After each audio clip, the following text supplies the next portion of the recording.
नमस्कार, जय हिंद, वंदे मातरम।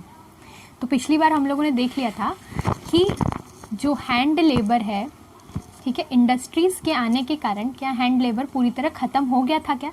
इसका आंसर हमने देख लिया था और हमने देखा था कि 80% लोग अभी भी जो है होम इंडस्ट्रीज़ या छोटी इंडस्ट्रीज़ चला रहे हैं और इंडस्ट्रीज़ ने, जो बड़ी इंडस्ट्रीज़ हैं, मशीन्स हैं, उन्होंने पूरी तरीके से ओवरटेक नहीं किया है। या एक साधारण भाषा में कहें तो जो मशीन्स हैं वो बहुत बड़े नंबर्स में अभी मार्केट में नहीं आई हैं, ठीक है। अब हम आगे बढ़ते हैं। अब हम देखते हैं कि यूरोप में ये सब हम किसका देख रहे हैं? अभी यूरोप का देख रहे हैं, स्पेसिफिकली ब्रिटेन का, ठीक है। उसके बाद हम आएंगे इंडिया के ऊपर, ठीक है। उस वक्त इंडिया की क्या सिचुएशन थी। तो यूरोप में लाइफ ऑफ वर्कर्स क्या है, ठीक है। तो हम देखते हैं। तो देखो, सबसे पहला पॉइंट क्या है? कंपटीशन, है ना।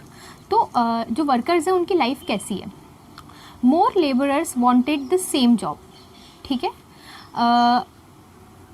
तुम ये देखो कि जब एक जॉब के लिए ज़्यादा लोग एक ही जॉब को चाहते हैं तो क्या होगा? कंपटीशन बढ़ेगा। सो कंपटीशन इंक्रीज हुआ, ठीक है।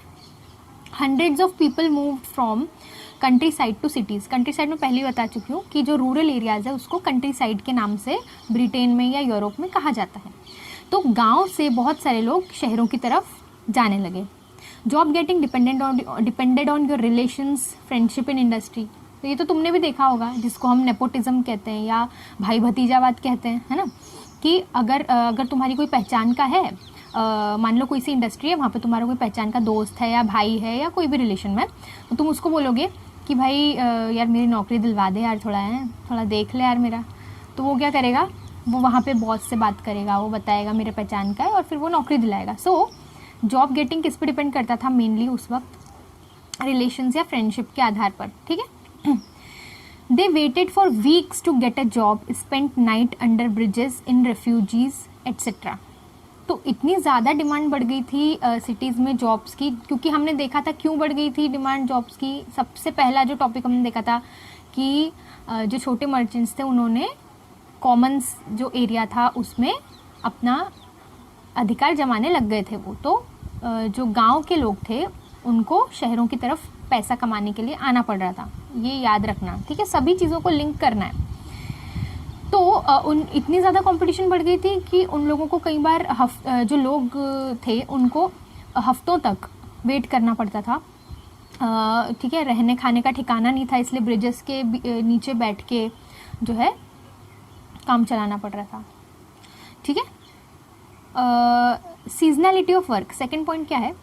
तो वर्कर्स के सामने दूसरी समस्या क्या थी? सीजनैलिटी। मैं पहले भी बता चुकी हूँ, मतलब कि मौसम के हिसाब से, है ना, काम जो है वो मौसम के हिसाब से मिलता था, ठीक है। जैसे देखो यहाँ पे लिखा है, जनवरी में कोई काम नहीं, फरवरी में कोई काम नहीं, मार्च में कोई काम नहीं। अक्टूबर, नवंबर, दिसंबर में पीक में काम मिलता था इंडस्ट्रीज के अंदर, ठीक है।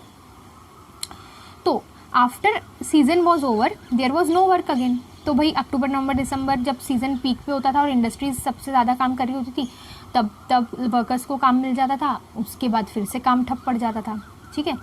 So what to do in the other months? तो दूसरे महीनों में क्या किया जाए भाई साहब, है ना। जब इंडस्ट्रीज ग्रो हो रही है, देखो ये सीधा सीधा तुम समझ लो, इंडस्ट्रीज ग्रो होना शुरू हुई, मर्चेंट्स जो है उन्होंने कॉमन्स पे कब्जा करना शुरू कर दिया। तो कॉमन्स से गांव वालों को फ्री में चीज़ें मिल जाया करती थी जंगलों से, लेकिन अब वो कॉमन्स से नहीं ले सकते हैं चीज़ें, ठीक है, जो गांव वाले हैं। तो उनको पैसा कमाना पड़ेगा चीज़ें खरीदने के लिए। पैसा कमाने के लिए वो कहाँ जाते हैं? सिटीज़ में जाते हैं। सिटीज़ में वो इंडस्ट्रीज़ में काम शुरू करते हैं, ठीक है, काम ढूंढते हैं। और इंडस्ट्रीज़ में उनको फिर कंपटीशन का सामना करना पड़ता है। और किस चीज़ का सामना करना पड़ता है? उनको वेट करना पड़ता है काम के लिए, ठीक है। और किस चीज़ का सामना करना पड़ता है कि भैया कुछ ही महीनों में काम मिल रहा है, बाकी के महीने वो लोग फोकट खाली बैठे हुए हैं। तब क्या करें? तब पैसा कहाँ से कमाएं और कैसे खाएं? तो some return to countryside, some stayed in cities and search for job. तो कुछ लोग क्या करते थे कि यार अब यहाँ काम तो मिल नहीं रहा है, तो वापस गाँव चले जाते थे अपने। फिर कुछ लोग सिटीज़ में ही ढूंढते रहते थे काम। तो इस तरीके की सिचुएशन क्रिएट हो गई थी। Third point, less earnings and war, ठीक है। अब देखो इस वक्त क्या है, हम लोग 1700 से 1800 के बीच की जब बात करते हैं तो ड्यूरिंग नेपोलियनिक वॉर, तो नेपोलियन बोनापार्ट जो था वो तुमने सुना होगा कि वो मतलब बहुत सारे देशों पे कब्जा करने के लिए वो युद्ध करता था, मतलब दूसरे देशों पे आक्रमण कर करके, ठीक है। तो नेपोलियनिक वॉर का समय कहा जाता है 1700 से 1800 के बीच में। तो जब ये वॉर्स चल रहे थे, नेपोलियन बोनापार्ट जब वॉर्स कर रहा था दूसरे देशों के साथ, द प्राइजेज रोज मतलब राइज का पास्ट टेंस होता है रोज, तो प्राइजेज राइज हुए, तो मिलिट्री में पैसा खर्च हो रहा था भाई, इसलिए प्राइस जो है वो इंक्रीज होने लगा, ठीक है। देखो किस चीज़ के प्राइजेस रोज, जो भी चीज़ें हैं, ठीक है, जो हमारी रोज़मर्रा की चीज़ें हैं, अनाज हो गया, चावल हो गया, कपड़े हो गए, इनके प्राइस राइज होने लग गए थे ब्रिटेन में, ठीक है। क्यों? क्योंकि जब सरकार, ब्रिटेन की जो सरकार है, यदि वो दूसरी जगहों पर, यानी कि जैसे मिलिट्री में, जब मैंने तुमको हमेशा बताया है कि जब वॉर होता है तो मिलिट्री में बहुत सारा पैसा खर्च होता है, और जब मिलिट्री में बहुत सारा पैसा खर्च होता है तो सरकार के पास कोई पेड़ तो है नहीं, है ना, पीछे जैसे तुमको दिख रहा है पत्तियां कैसे लग रही हैं, वैसे नोट तो लगते नहीं है ना सरकार के पास, तो पैसा कहाँ से आएगा भाई साहब, है ना, मिलिट्री में खर्च होता जा रहा है पैसा, है ना, तो कहीं से तो चाहिए ना पैसा सरकार को, सरकार के पास पेड़ तो है नहीं। तो सरकार क्या करती है, चीज़ों पे जो टैक्सेस होते हैं वो बढ़ा दिए जाते हैं, जैसे तुम बिस्किट लेने जाओगे तो उस पर कुछ टैक्स लगता है, वो सरकार के पास जाता है वो पैसा, ठीक है। तो सरकार अनाज पर, जो भी रोज़मर्रा की चीज़ें होती हैं, कपड़ा हो गया, कपड़े हो गए, तो उस पर टैक्स बढ़ा देती है, टैक्स बढ़ा देगी तो चीज़ क्या हो जाएगी, महंगी हो जाएगी, ठीक है। तो क्या हो रहा था कि जब वॉर चल रही थी, नेपोलियनिक वॉर के समय, प्राइजेस राइज होते जा रहे थे चीज़ों के, जो आम जनता के लिए जो चीज़ें होती थी उसके प्राइजेस राइज हो रहे थे, लेकिन प्राइस राइज हो रहा है तो भाई इनकम भी मेरी बढ़नी चाहिए ना, है ना। मान लो मैं 500 रुपये महीने का कमा रही हूँ और मेरा हर महीने का खर्चा 200 रुपये, 300 रुपये मेरे पास बचता है, लेकिन मान लो कि चीज़ें महंगी हो गई तो क्या होगा कि मेरे को जो मेरी इनकम अभी भी 500 ही है, लेकिन मेरा खर्चा 400 हो गया, तो 100 ही रुपये मेरे पास बचे ना। तो भैया तुमने महंगाई तो बढ़ा दी, है ना, मेरा 200 पहले खर्चा होता था, अब मेरा खर्चा 400 होने लग गया। तो अगर तुमने महंगाई बढ़ाई तो तुम मेरे जो इनकम है, वेजेस है, वो भी बढ़ाओ, ठीक है, लेकिन वैसा नहीं हो रहा था इस वक्त, ठीक है। So less earnings and war, so therefore now they could buy fewer things for same wages, ठीक है। मतलब अब भाई महंगाई बढ़ गई है, तो अगर मैं पहले अगर दाल चावल, है ना, और भी 2-3 तरह का अनाज लिया करती थी, अब मैं इसमें क्या कर दूंगी, कमी कर दूंगी, क्योंकि मेरी इनकम तो 500 ही है ना, सिर्फ 100 रुपया अगर मेरे पास बचेगा हर महीने तो मैं कैसे चलाऊंगी। इसलिए मैं क्या कर देती हूँ कि मेरी जो खपत है या मेरा जो हर महीने का जो खर्चा है उसको मैं कम करने की कोशिश करूँगी, है ना। इस वजह से मैं चीज़ें कम खरीदूंगी, सो बाय फ्यूअर थिंग्स, है ना। So also number of days decided wages, so more number of days तो इनकम विल इंक्रीज, है ना। तो जो जितने दिन काम करूंगी उतने दिन का मुझे पैसा मिलेगा। तो वेजेस मतलब वही होता है कि जितने दिन काम करोगे उतने दिन का पैसा मिलेगा, ठीक है।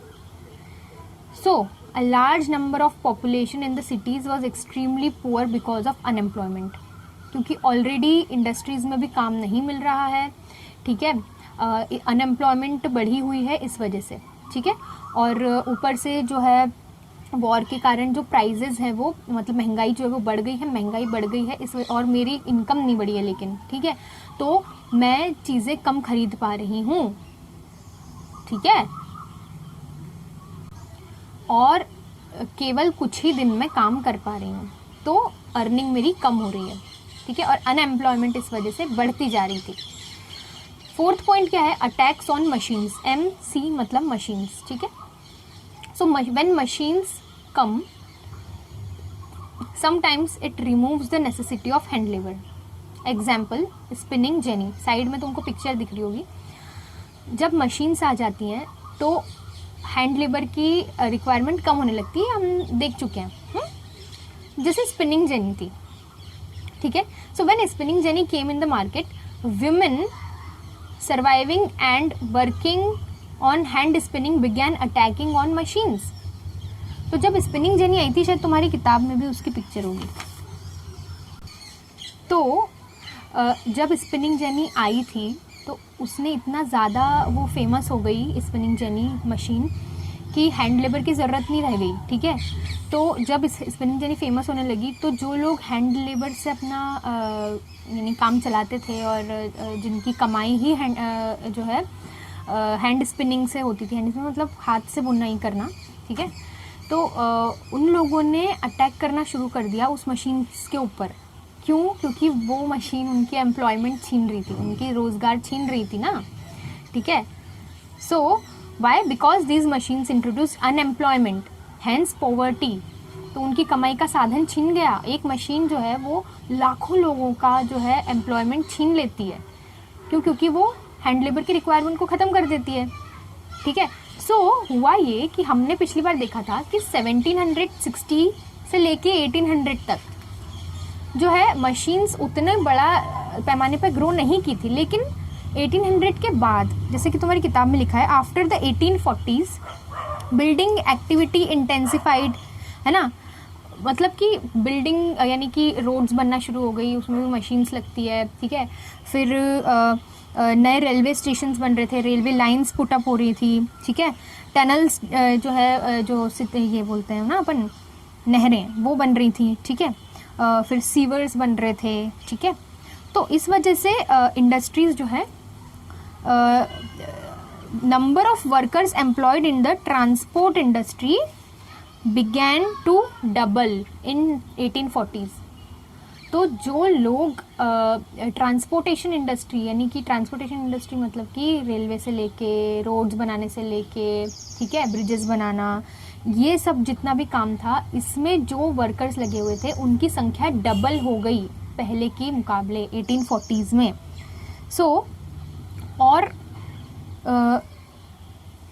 उससे भी डबल हो गई, 1840s से भी डबल 30 साल के बाद हो गई। मतलब कितनी 2 गुना बढ़ता जा रहा है, समझ रहे हो। मतलब अगर 1840 से पहले 40 साल पहले 1800 में अगर 100 लोग काम करते थे तो अब 200 हो गए, ठीक है। फिर और 30 साल बाद 400 हो गए, ऐसे डबल होता जा रहा है। तो बहुत तेज़ी से इंडस्ट्रीज़ ने ग्रो करना फिर शुरू करा, ठीक है। तो इसके पहले वाले सेक्शन में तो हमने देखा था कि हैंड लेबर पूरी तरीके से रिप्लेस नहीं हुआ था, जो कि सही भी है। ऐसा नहीं होता ना कि टेक्नोलॉजी आई और अचानक से ही ग्रो कर जाएगी, मैंने पहले भी बताया। तो हमने देखा कि 100 साल, लगभग 100 साल के अंदर अंदर जो टेक्नोलॉजी है उसकी डिमांड बढ़ी, और जो हमारी हैंड लेबर था उसको रिप्लेस करने लग गई कौन? इंडस्ट्रीज़ या मशीन्स, ठीक है। तो ये हमने देखा कि किस तरीके से मशीन्स के ऊपर अटैक होना शुरू हो गया था, ठीक है। सो ये था लाइफ ऑफ वर्कर्स, है ना। अब अगला जो लेक्चर होगा वो हम देखेंगे कि इंडिया का हिस्ट्री देखेंगे इंडस्ट्रीज़ के मामले में, ठीक है। जय हिंद।